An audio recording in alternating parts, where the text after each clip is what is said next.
Hi, it's Janelle. I'm here at my first prenatal appointment. I'm 12 weeks, 4 days today, and yeah, this is my first prenatal appointment. It's a long story.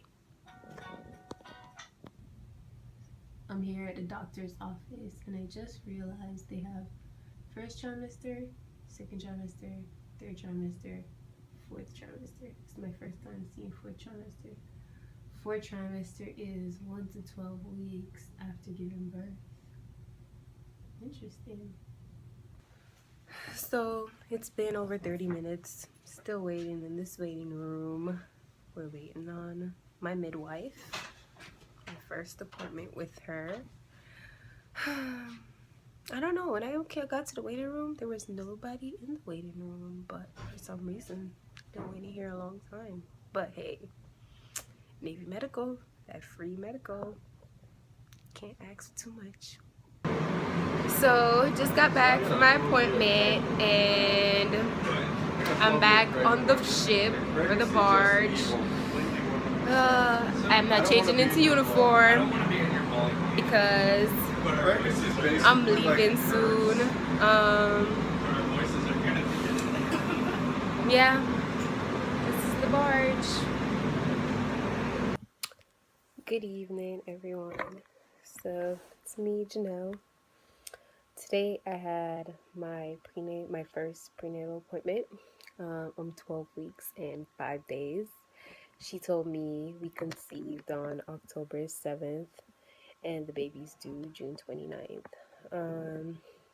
She just went over questions about my history, and she did an exam, a full breast exam, and examine down there, make sure everything was good.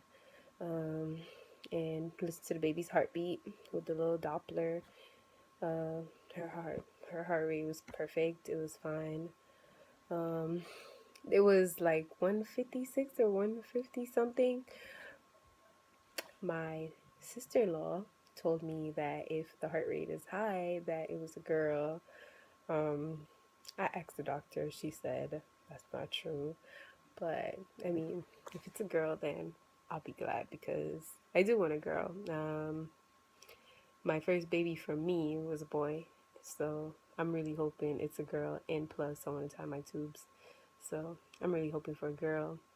My first delivery was a C-section, so I talked to her about doing a VBAC, and she said there's some classes that I'll be able to do once it gets closer to my due date to make sure I guess I'm ready, and they go over the pros and cons.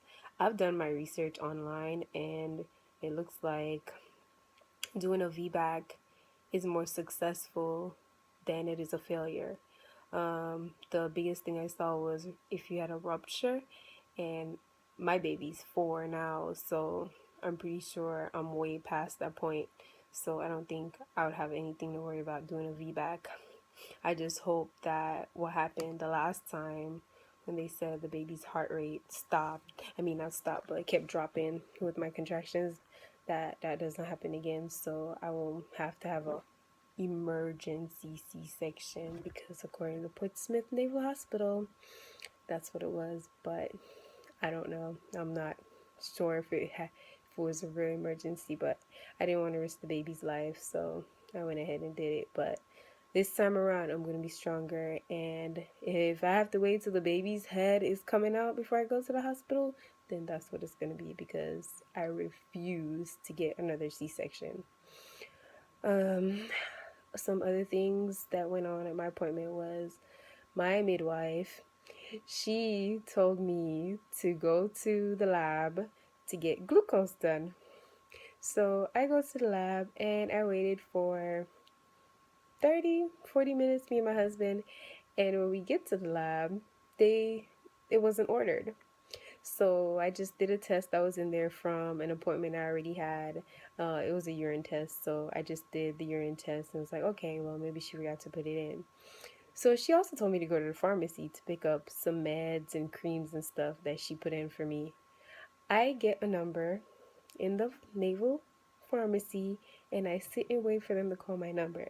When they called my number, she didn't put anything in. So that means she didn't do anything. She didn't put in the glucose test and she didn't put in the prescriptions. So I'd already been at the place for like 3 hours now. And mind you, when I got to my appointment, the place was empty. The place was empty, but our wait time was like 45, 50 minutes before somebody actually came in the room. So that was kind of ridiculous. Like I said, free Navy Medical, I can only hope for the best.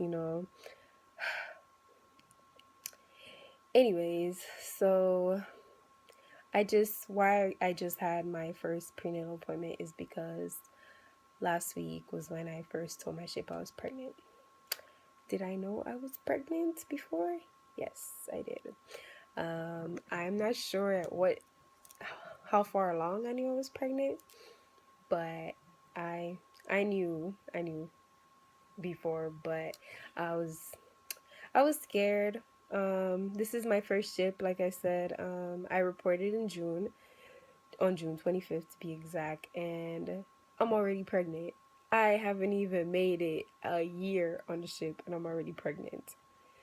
By Navy, standards, I didn't do it at the right time, but I feel like after thinking about it, I feel like it's the perfect time because my son is 4, and if I was supposed to have another one, then might as well get it out of the way.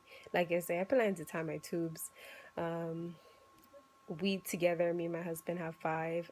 This is the second one for me, so I hope it's a girl. If it's not a girl, I'm still tying my tubes, but I feel like, this is God doesn't do anything by accident. So the baby's here and she's not going anywhere. So I just didn't, I didn't know how everybody would react. Surprisingly, I went back to work today and everybody was really happy. They're they're happy for me. I don't know if that's a good thing or a bad thing, but I mean, I'm liking it. I should be off the ship by next week. I go on the second leave period for Christmas, the New Year's leave, so I should be off. They said after I go on leave, I shouldn't be coming back. They're gonna try to find somewhere for me to go TAD, which is temporary additional duty, until they can find somewhere permanent orders. Um, I'm not sure where they're trying to send me for my permanent orders. I just want somewhere that's relaxed. My pregnancy, I just want it to be relaxed. Just studying, finishing my master's degree, just focusing on just me, the baby, and not really much of a stress on work. My other pregnancy wasn't stressed either, but I know the ship life was stressful. So just something, tone it down a little bit, or a lot. Tone it down a lot. Um, after after my maternity leave is up, and I'll probably have to choose another sea command. I think I'm gonna try to go to a big ship this time because my ship right now is a DDG, and I'm on Wine One. I'm the ship secretary, and it's pretty arduous. I know it looks good, and it's good to make chief, but I don't I don't think that life is for me anymore. I can say I could see myself developing into that role, and I feel like I have grown a lot just being on the ship just 5 months, but I feel like it's almost time to, go on to bigger things. I feel like, everything happens for a reason, and I was here put in this situation on this DDG, and I feel like I need to go to a bigger ship, probably maybe a squadron or a big ship that I could get in my air warfare and my surface warfare, because right now I only have my expeditionary warfare. Let me see what else about my pregnancy. Well, I haven't gone I haven't really publicized my vlog that much because I haven't told my parents about my pregnancy yet. So I'm looking for ways to tell them. So if you have any ideas, any creative ways to tell your parents you're pregnant, let me know. I haven't told them yet, so I don't want to, share my vlogs or anything because I know one way or another they'll find out if it's from my sisters or a family member or something they're gonna find out, or if they just go on by themselves because they're on social media now. So I'm not ready to tell them yet. I'm not scared. I don't know. I don't really know what their reaction is gonna be. I guess it is. I fear the unknown. I don't know what their reaction is gonna be, and hopefully it's happy for us. But I don't know when the right time will be. Maybe after I find out the sex. So I'll be 13 weeks soon. I know my sister did the blood test where she found out if she's having a boy or a girl sooner. In the Navy, they do the ultrasound where you actually see if it's a boy or a girl on the ultrasound at 20 weeks. So if I don't pay and do the blood test out in the civilian world, then I would just wait on the Navy at my 20-week appointment to find out if what I'm having. Hopefully it's a girl. Fingers crossed. Prayers. I want a girl. Another thing is baby names. Only names I could think of is girl names. So I really hope it's a girl. I have a middle name. Of course, I have a last name. The first name, my husband, he's not sure about, but I like it, so we'll see. Another thing is I have duty days. I have two duty days. I have duty on Wednesday and Saturday. And Wednesday, I have 2 to 7. The last time I stood the 2 to 7 watch, officer deck on the ship, was last week, and I threw up my whole watch. I'm not sure why they put me back on that watch, but hopefully I'm not that sick on Wednesday morning, well, Thursday morning.